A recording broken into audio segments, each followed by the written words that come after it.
Bienvenidos a Universo ES. El día de hoy vamos a hablar de un tema bastante importante, la estrategia para conformar o formar la selección sub-20. Y al respecto de ello estará hablando el exdirector deportivo de selecciones, Diego Enríquez, que tiene experiencia. Recordemos esa pasada selección sub-20 con Gerson Pérez, con mucho potencial, jugando 2 finales en los torneos que estuvo compitiendo, Dallas Cup, UNCAF, y por su parte pues una selección que prometía mucho de cara a ese proceso de poder ir al Mundial. Nos quedamos a casi nada, errores muy puntuales, una cosa de locos, pero bueno, finalmente es una selección que luego posteriormente fue abasteciendo un par de jugadores ya a selección mayor. Así que estaremos hablando de ello y de la presente selección sub-20. Así que recuerda que si quieres salir en próximos videos, no te olvides de hacérmelo saber en la cajita de comentarios. Suscríbete, comenta y comparte con tus amigos. Y justamente he sacado un cachito de la entrevista o del programa que realiza pues Diego Enríquez en Tigo Sport, donde justamente habló de la estrategia o de la conformación de la selección sub-20 y habló de este presente proceso, cogiendo como ejemplo lo que ellos ya habían venido haciendo anteriormente. Así que acá estaré dejando un cachito de las declaraciones de él y posteriormente yo estaré comentando varios puntos. Es un gusto poder compartir estos temas que, como saben, además de que me apasionan, me dedico mucho a este tema, y aquí es simplemente platicar con el equipo de cómo se puede construir una selección. No estamos diciendo que esta sea la única forma o que esta es una fórmula mágica, es solo aprovechando que en febrero empieza la primera etapa de una nueva aventura, de un nuevo Mundial Sub-20. Entonces, a este momento se están haciendo visorías a nivel nacional, lo cual, digamos, me sorprende. Sí considero que a un nivel Sub-20 las visorías abiertas es una práctica que no se ocupa mucho, ni nosotros hacia atrás, y mucho menos nuestros rivales directos en CONCACAF. Saliendo de CONCACAF, la visoría abierta realmente no existe a este nivel Sub-20. Puede ser una práctica a selecciones de Sub-15, Sub-13, a donde en los países que no tienen una estructura real. Ahí pueda que aplique, pero bueno, sus razones tendrán y ojalá que esas visorías abiertas den un fruto. Lo que sí es real es que el tiempo no nos está ayudando.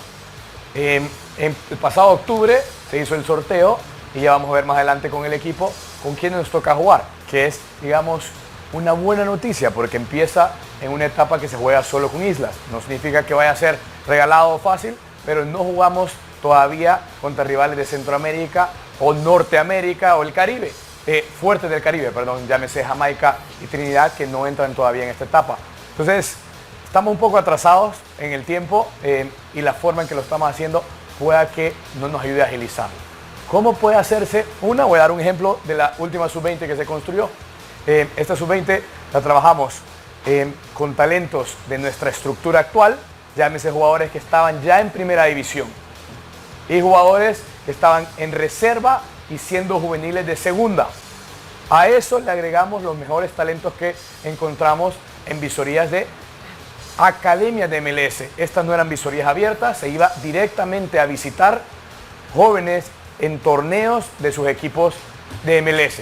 Por ejemplo, ir a ver a LAFC, jugar partidos, y ahí encontramos a Nathan Ordaz, además encontramos a Diego Barahona, así como fuimos a ver a DC United, encontramos a Jeremy Garay, fuimos a ver a San Jose Earthquakes, encontramos a Damián Alguera y a Alejandro Cano. No eran visorías abiertas, sino que partidos competitivos de juveniles de MLS. Una vez vimos ese universo de los mejores a nivel nacional a los mejores que estaban afuera, empezamos a hacer campamentos y creamos un plan en el cual, al llegar al premundial de Honduras del año pasado, llegáramos con 14 partidos internacionales que ayudaran a que este equipo llegara acoplado. Se recuerdan que se jugó una Copa Dallas, se jugó el UNCAF.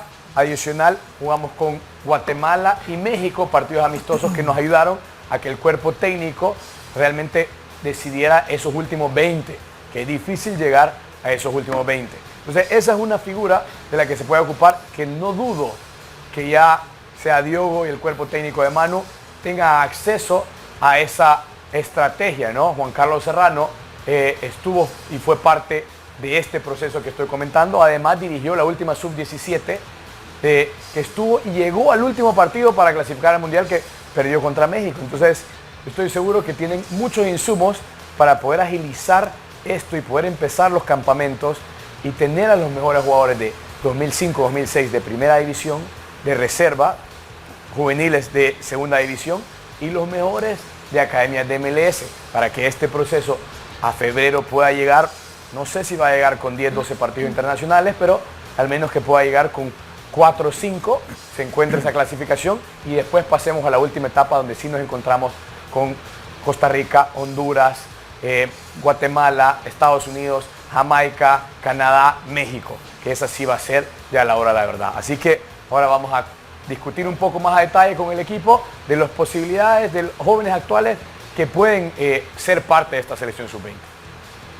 Bueno, y tras haber escuchado esas declaraciones pues de Diego Enríquez, es cortito, sí, el tiempo es muy importante, intentó resumirlo lo más corto que pudo, pero se explicó bastante y muchos puntos muy válidos. Yo comparto en el punto de que pues en este momento hacer este tipo de visorías no es malo, vuelvo a recalco, todo trabajo, toda manera de buscar jugadores, yo no le veo mal. Pero sí como estrategia para conformar esta presente selección sub-20 que ya tenemos participación a la vuelta de la esquina, porque si mal no me equivoco ya para febrero, marzo empieza la participación previa que estaremos realizando jugando ante las islas y posteriormente ya ante selecciones para ese cupo al mundial. Como tal, sí me parece muy poco tiempo para buscar jugadores que no están dentro de la estructura, como lo explicaba Diego Enríquez. Cuando me refiero a la estructura, tercera, segunda, primera, reservas, estar jugando con el primer equipo. Y sí tenemos jugadores, incluso a uno de ellos actualmente es convocado con la selección mayor. Entonces sí tenemos jugadores que están dentro de esas estructuras que pueden conformar una base. A partir de esa base que tú tengas de trabajo, pues incorporar 1, 2 o 3 talentos que están fuera de esas estructuras. En este caso, pues los jugadores que están haciendo las visorías en todas las partes del país y que, vuelvo a recalco, no son malas. Solo que como estrategia para conformar la selección sub-20 creo que no es tan utilitaria. ¿Por qué me refiero? Porque si tú tomas esa base de los jugadores que están de las visorías, recuerda que son jugadores que no están en las estructuras y que por ende no tienen esa formación que deberían tener. Tampoco es que dentro de los equipos, primera, segunda, y te forman bien, pero digamos que sí tienen un paso más adelante en nivel competitivo, en algo de formación que les dan respecto a los jugadores que no venían dentro de ese círculo. La estrategia, la táctica son aspectos muy importantes en este fútbol moderno, así que es algo que no se lo debe tomar a la ligera. A punta de talento ya hemos visto que no nos alcanza, hay que tener una estructura y un trabajo en ese sentido. Ahora, no es malo porque yo he visto, y bueno, voy a tomar ejemplo, la selección sub-20 de Ecuador, que me revisé justamente ese periodo. Ellos tuvieron cerca de año y medio de estar trabajando. Entonces allí ellos sí realizaron visorías fuera de la estructura del fútbol ecuatoriano. De allí rescataron máximo 2 jugadores. Uno que le apodaban la máquina Quintero, que posiblemente creo que fue al fútbol europeo, que estaba fuera de esas estructuras del fútbol, que justamente con visorías lo lograron encontrar. Pero es que Ecuador tenía una base ya fuerte de la estructura dentro, con jugadores de liga independiente, etcétera, jugadores que ya estaban en dinámica con el primer equipo, y allí incorporaron un par de jugadores que tenían en Europa, más estos 2 jugadores que sacaron de esas visorías, pero lo tuvieron con un tiempo, 1 año y medio. ¿Por qué?